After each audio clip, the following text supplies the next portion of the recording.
আসসালামু আলাইকুম। আশা করি সবাই ভালো আছেন। আজকে আমি আপনাদের সামনে নিয়ে আসলাম খুবই মজার একটি নাস্তার রেসিপি। আলু দিয়ে যে এত মজার একটি নাস্তা তৈরি করা যায় তা কি ভাবা যায়? সত্যি খুবই মজার একটি নাস্তা। আপনারা বাসায় ট্রাই না করলে বুঝতে পারবেন না। তো না টেনে পুরো ভিডিওটা দেখতে থাকুন কিভাবে আমি এই মজার নাস্তাটি তৈরি করি। প্রথমেই এখানে নিয়েছি 4টা ছোট সাইজের আলু সিদ্ধ করে খোসা ছাড়িয়ে নিয়েছি আর 2টা ডিম। ডিমটা চাইলে আপনারা স্কিপ করতে পারেন, তবে ডিম দিলে বেশি ভালো লাগে। এখন এই আলুগুলো আমি গ্রেট করে নিচ্ছি। গ্রেটারের ছোট ছিদ্র দিয়ে গ্রেট করে নিলাম। এই যে আলুগুলো গ্রেট করা হয়ে গেছে, এখন ডিম গ্রেট করে নিচ্ছি। ডিম আর আলু গ্রেট করা হয়ে গেছে।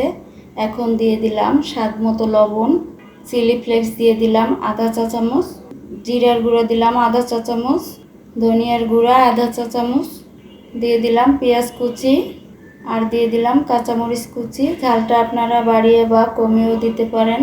দিয়ে দিলাম ধনিয়া পাতা কুচি। সব কিছু একসাথে মিশিয়ে নেব। এই যে মেশানো হয়ে গেছে, এখন এটা এক সাইডে সরিয়ে রাখবো। এই নাস্তাটি তৈরি করার জন্য এই যে এখানে নিয়েছি পাউরুটি। এবার এক পিস পাউরুটি নিয়ে উপর থেকে টমেটো সস দিয়ে দিলাম খুব ভালোভাবে ছড়িয়ে ছড়িয়ে। এরপর দিয়ে দিলাম আলু আর সেই ডিমের পুর। খুব ভালোভাবে চেপে চেপে সবখানে ছড়িয়ে দিতে হবে। এবার উপর থেকে আরও এক পিস পাউরুটি দিয়ে এই যে আটকে দিলাম, দেখতেই তো পারছেন। এবার একটা চাকুর সাহায্যে কেটে নিচ্ছি 2 ভাগ করে। এই যে এরকম, এই যে একদমই সহজ। আরও একটা দেখাচ্ছি আমি। এই যে টমেটো সস দিয়ে দিলাম উপর থেকে। এরপর আলু আর ডিমের পুর দিয়ে দিলাম। খুব ভালোভাবে একটু চেপে চেপে দিতে হবে। এই যে উপর থেকে আরও একটা পাউরুটির স্লাইস দিয়ে দিলাম। এখন আমি একটা চাকুর সাহায্যে কেটে নিচ্ছি। এই যে কত সুন্দর হয়েছে দেখেন। এটা এখন এই যে আমার সবগুলো তৈরি করা হয়ে গেছে। এখন এটা এক সাইডে সরিয়ে রাখবো। এই নাস্তাগুলো ভেজে নেওয়ার জন্য একটা গোলা তৈরি করে নিতে হবে।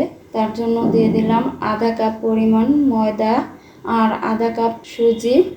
আপনারা চাইলে এখানে চালের গুঁড়ো দিয়েও এই কাজটা করে নিতে পারেন, তবে আমার কাছে চালের গুঁড়ো ছিল না, আমি সুজি দিয়ে এই কাজটা করে নিচ্ছি।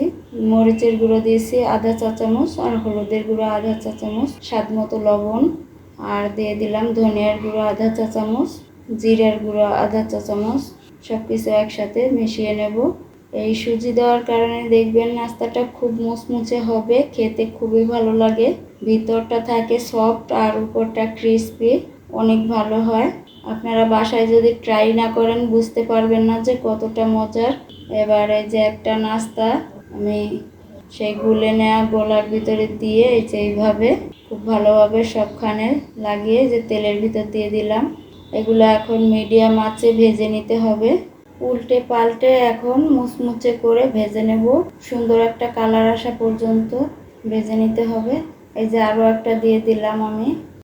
একটু সময় নিয়ে উল্টে পাল্টে লাল লাল করে ভেজে নেব। যে খাবে সেই প্রশংসা করবে। এই যে আমার ভেজে নেওয়া হয়ে গেছে, এখন তুলে নিচ্ছি। এই তো হয়ে গেল ঝটপট আলু দিয়ে খুবই মজার একটি নাস্তা। পরিবেশন করে নিলাম। দেখেন কতটা লোভনীয় হয়েছে, খেতেও অসম্ভব মজার। আপনারা বাসায় ট্রাই করে দেখবেন। আরও মজার মজার রেসিপি পেতে আমার চ্যানেলটি সাবস্ক্রাইব করে আমার পাশে থাকবেন। একটা লাইক দিতে ভুলবেন না। সবাই ভালো থাকবেন, সুস্থ থাকবেন। আল্লাহ হাফেজ।